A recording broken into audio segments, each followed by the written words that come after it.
দফা এক দাবি এক।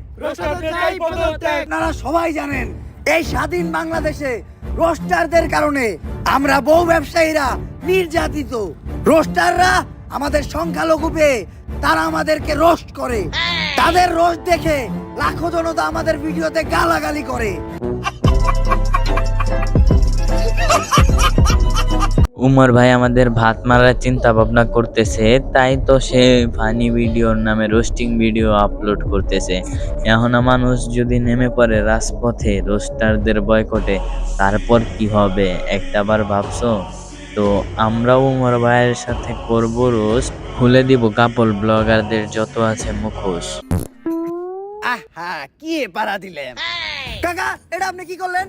আমি আবার কি করলাম বাতিজে? আরে আপনি আমাকে কাপল ব্লগার কন্টেন্টে পারা দিছেন।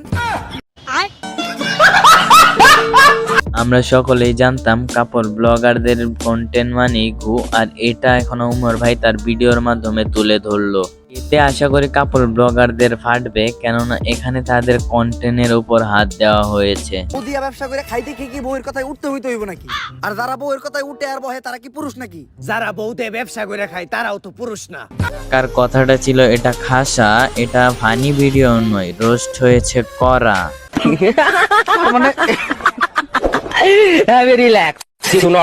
আসলে তো কথাটা সত্যি, যারা যারা বউয়ের কথায় উঠে বসে তারা যদি পুরুষ না হয়, তাহলে যারা যারা বউ দিয়ে ব্যবসা করে খায় তারা কি না? উমর ভাইয়ের ভিডিওতে লজিক আছে, লজিক পাইছে, ফুল লজিক পাইছে এই ভিডিওতে।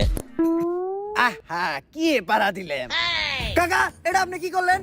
আমি আবার কি করলাম বাতিজে? আরে আপনি আমাকে কাপল ব্লগার কন্টেন্টে পারা দিছেন। এটাকে কি ফানি ভিডিও বলে?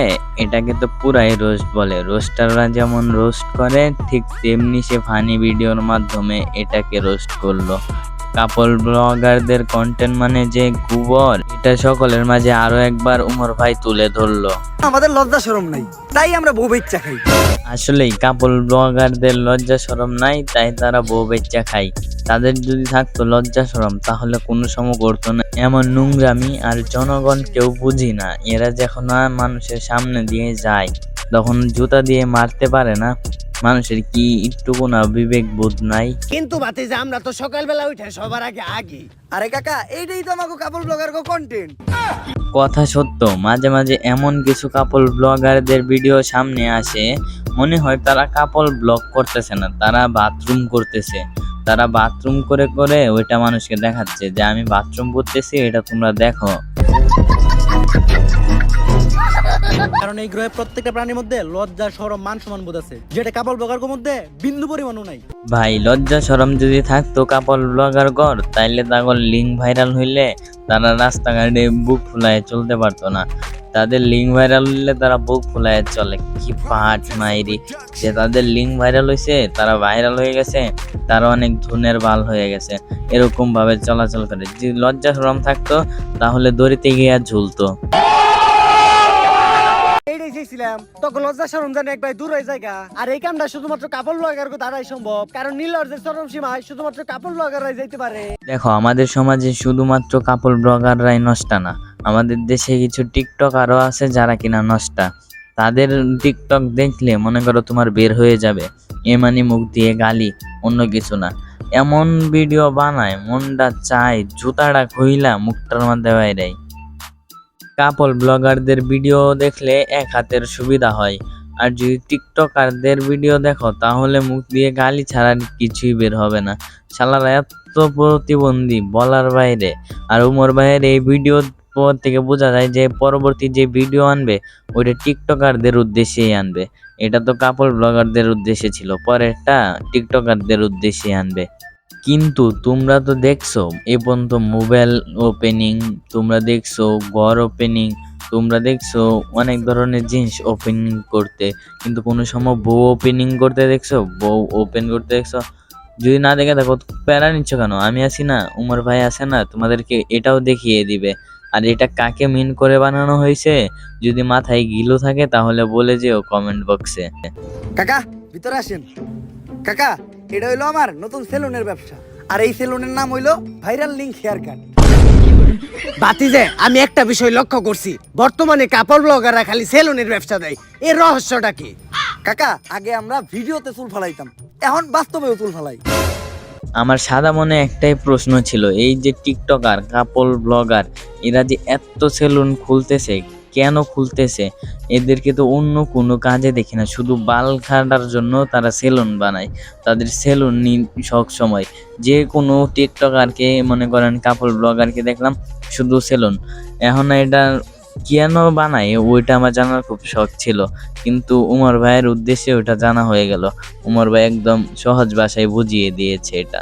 ও, বউ ওপেনিং তো দেখানো হলো না, তো চলুন বউ ওপেনিং দেখে আসি। গাইস, আপনারা জানেন আমি বউ ব্যবসা করার জন্য নতুন একটা বিয়ে করছি, কিন্তু আমি অন্য বউ ব্যবসায়ীদের মতো না। তারা তাদের বউয়ের চেহারা দেখায় লাখ লাখ টাকা কামায়, আমি আমার বউয়ের চেহারা কখনোই দেখাবো না, কারণ আমি একজন মুসলমান। আর আপনারা জানেন ইসলামে বউয়ের চেহারা দেখানো হারাম, যার জন্য আমি আমার বউয়ের চেহারা তো দূরের কথা, আমার বউয়ের ছায়াটাও কোনোদিন আমার ভিডিওতে দেখাবো না। আর গাইজ, আমি আমার গত ব্লগে বলছিলাম আমার বউয়ের চেহারা তো দূরের কথা, আমার বউয়ের ছায়াটাও কাউরে দেখাবো না, কিন্তু ওই ভিডিওতে ভিউ হয় নাই, শুধু আমার বউ ছিল না দেখা, যার জন্য এই ভিডিওতে আমি আমার বউরে নিয়ে আসছি। আর আমার বউরে দেখতেই পারতেছেন পর্দা কইরা আছে, ও খুবই দিনদার মানুষ, টিকটক করে তাও পর্দা কইরা, যার জন্য আপনারা কেউ আবার ওর চেহারা দেখতে চান না। আপনারা যতই চান আমি ওর চেহারা কাউরে দেখাবো না। আসলে গাইস, আপনারা আমার গত ব্লগে বারবার কমেন্ট করতেছেন ভাবির চেহারা দেখতে চাই, ভাবির চেহারা দেখতে চাই। আপনারা একটা জিনিস চাইছেন, আমি কি ওটা না দিয়া থাকতে পারি? এতদিন আপনারা দেখছেন মোবাইল আনবক্সিং, গ্যাজেট আনবক্সিং, এই প্রথম আমি আপনাদেরকে দেখাবো বউ আনবক্সিং। 3, 2, 1, টাডা! গাইস, এটাই হলো আপনাদের ভাবি। আসলে চেহারাটা দেখাইতে হইলো, চেহারা না দেখাইলে ভিডিওর ভিউ হইতেছিল না, কিন্তু আপনারা আবার ওরে বোরকা ছাড়া দেখতে চান না, এটা আমি কখনোই করবো না। আর গাইস, ফাইনালি আমি আপনাদের ভাবিরে বোরকা ছাড়া শুধু গেঞ্জি পরায় আপনাদের সামনে নিয়েই আসলাম। আসলে বোরকা পরায় ভিডিও ছাড়লে ভিডিওতে ভিউ হইতেছিল না, আর বোরকাটা তেমন কোনো বিষয়ই না, মনের পর্দাটাই আসল পর্দা। আর আমরা তো মোটামুটি সবই দেখে লাইছি, এখন আবার আপনারা আমাদের লিঙ্ক দেখতে চাইেন না। আমি জানি গাইস, নেক্সট আপনারা লিঙ্ক দেখতে চাইবেন, তার জন্য আমি লিঙ্কটা আগেই পাবলিক করে দিছি। আপনারা তাড়াতাড়ি লিঙ্কটা ডিলিট হয়ে যাওয়ার আগে দেখে আসেন। তোমার মাথায় যদি ঘিলু থাকে, গোবরের জায়গায় যদি ব্রেন থাকে, তাহলে তুমি বুঝতে পারবা এই ভিডিওটা কাকে উদ্দেশ্য করে বানানো হয়েছে। যদি তুমি বুঝতে পারো তাহলে কমেন্ট বক্সে বলে যাও, তোমার জন্য কমেন্ট বক্স খোলা। মনে করো উমর ভাইকে নিয়ে আরো একটি বার লাড়াচাড়া দিব, নতুন করে আরো একটি বার লাড়াচাড়া দিব। যে কোনো মুহূর্তে আবারও আসতে পারি উমর ভাইকে নিয়ে, একটি ভালো করে লাড়াচাড়া দিব। এখনো লাড়াচাড়া ভালো করে দেওয়া হয় নাই, একটু সময়ের জন্য এই ভিডিওটাও ভালো করে বানানো হয় নাই। তো আজকে আর বেশি কথা বলবো না প্রিয়, ভিডিওটা এখানেই শেষ করে দিব। যদি ভিডিওটি ভালো লাগে তাহলে লাইক করে চ্যানেলটাকে সাবস্ক্রাইব করে দিও। তো আজকের মতো বিদায় নিচ্ছি প্রিয়, ভিডিওটি ভালো লাগলে লাইক করে দিও। সবাইদেরকে বলে যে তোমাদেরকে জানাই আল্লাহ হাফিজ। আর হ্যাঁ, খুব শীঘ্রই আসছে উমর ভাইয়ের পার্ট 2 নিয়ে। যদি দেখতে চাও খুব শীঘ্রই, তাহলে কমেন্ট করো। আর যদি খুব শীঘ্রই না দেখতে চাও তাহলে কমেন্ট করার দরকার নাই। তোমরা যত তাড়াতাড়ি কমেন্ট করবা তত তাড়াতাড়ি আমি ভিডিও নিয়ে আসবো।